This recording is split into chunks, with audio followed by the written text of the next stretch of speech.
Visiting our dear brother Louis. Assalamu alaikum.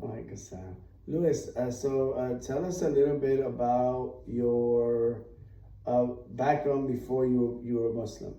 Well, I was raised in the Jewish faith as a child. I suppose I left the Jewish faith probably after high school, in my first year of college.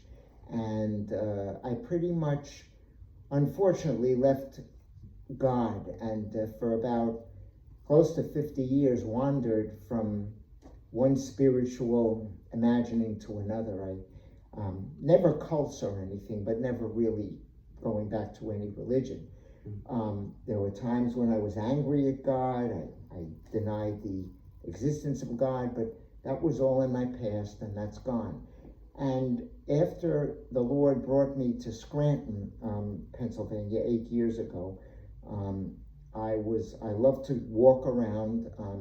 I was walking through the town, and I was impressed by all of the churches and synagogues, the mosques there, and I realized that what was missing in my life was a religion.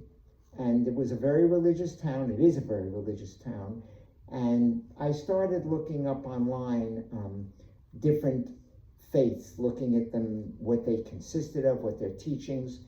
And so God brought me on a very roundabout spiritual journey. First, he brought me to the Catholic Church I was baptized into. Then I went into the Ukrainian Catholic Church. Then the African Methodist Episcopal Church.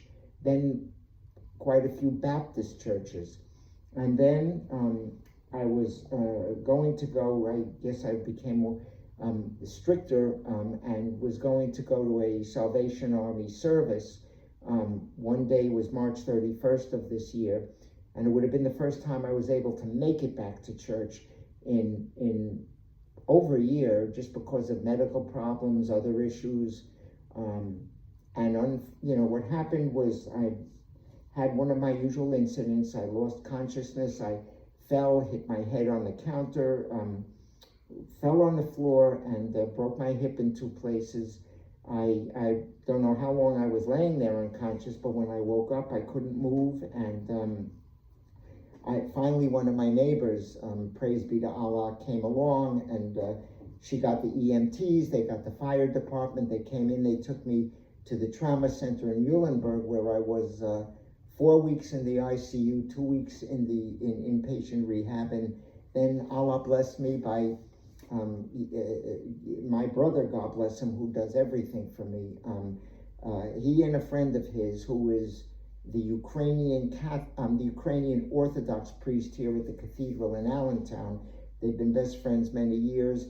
The two of them, the county, his friend took him around to see some places, and Allah blessed me, bringing me here.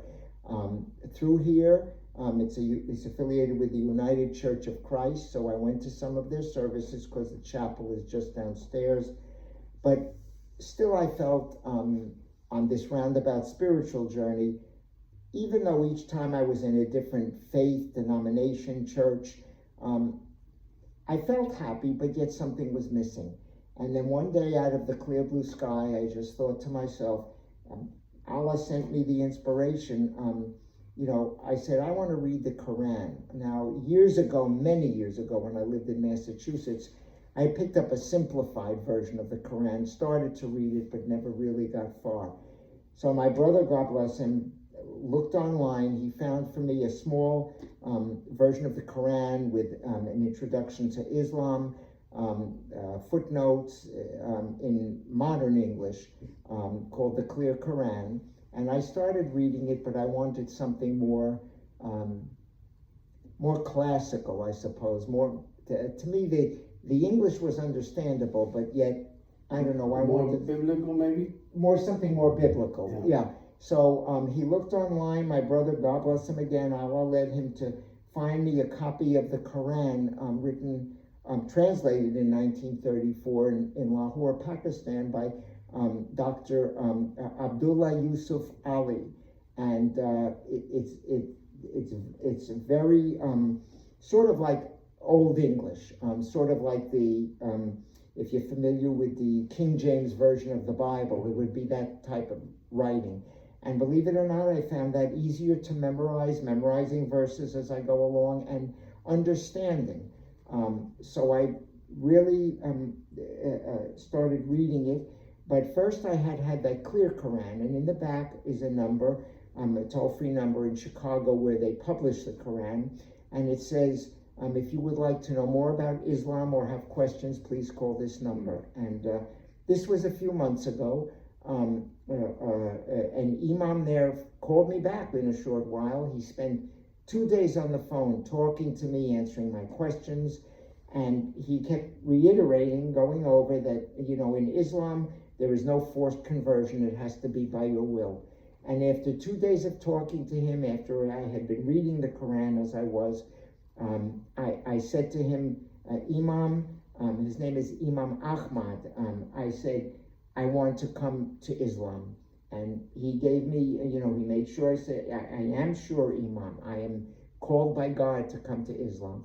So he had me answer some questions. There's a declaration, Ashhadu Allah ilaha illa Allah wa ashhadu anna Muhammadam Rasulu Allah. He had me say that in Arabic and English. And then he had told me, yes, welcome to our faith, and I was just so immensely happy when that happened. And I met Imam Daniel by the Reverend here, the pastor here in the chapel, and for all of Phoebe here, all their facilities. I asked him, isn't there something closer? There must be an Islamic society or a mosque near here. I can speak to someone more nearby. And he looked on his computer and he found the Islamic Center of Lehigh County, Lehigh Valley. And I left a message, and Imam Daniel got back to me and spoke. And not too long after that, the Reverend brought him over here to actually meet me. And it was such an honor. He spoke to me and the Reverend both in my room here. And his sermon which was about an hour and a half, and until I finally said, you need to go and have lunch, Imam. So, but his sermon mesmerized me. I was just so uplifted by it, and it just gave me such an honor to meet the Imam, and such a blessing that Allah brought me to our faith. And I look back at my life, and of course, when we go through things in life, sometimes we say, why is this happening to me? But I look back at all in my life and I say to myself, everything is a blessing from Allah, because it led me here, it led me to our faith, to the Imam, and to the wonderful people Allah has blessed my life with here. So I guess in a quick summary, that's basically my spiritual journey in life. Wonderful, mashallah, mashallah. Allah bless you, brother Abdul Hakim. His name now is Brother Abdul Hakim, mashallah. And your birth name was? Lewis. Brother Lewis. What's that, Brother Abdul Hakim? Lewis. And his last name? Frank. Yeah. MashaAllah. A great student of knowledge with great questions. It's a blessing to be here. And when he asked me to change, to suggest a name, and I told him that he doesn't have to, but he really wanted to. So just my 2 interactions, or sometimes he gives me phone calls asking questions about Islam. And they're good questions, very good questions, very inquisitive, deep questions. So when he asked me for a suggestion for a name, I said, this man Lewis is wise. So I said, he can't be called the wise, but he can be called the servant of the wise, and that's why I suggested to him Abdul Hakim. May Allah accept, inshallah. So we're here just visiting our brother Abdul Hakim and also the Reverend. We're working on some collaborations, and pray for the best. Assalamu alaikum.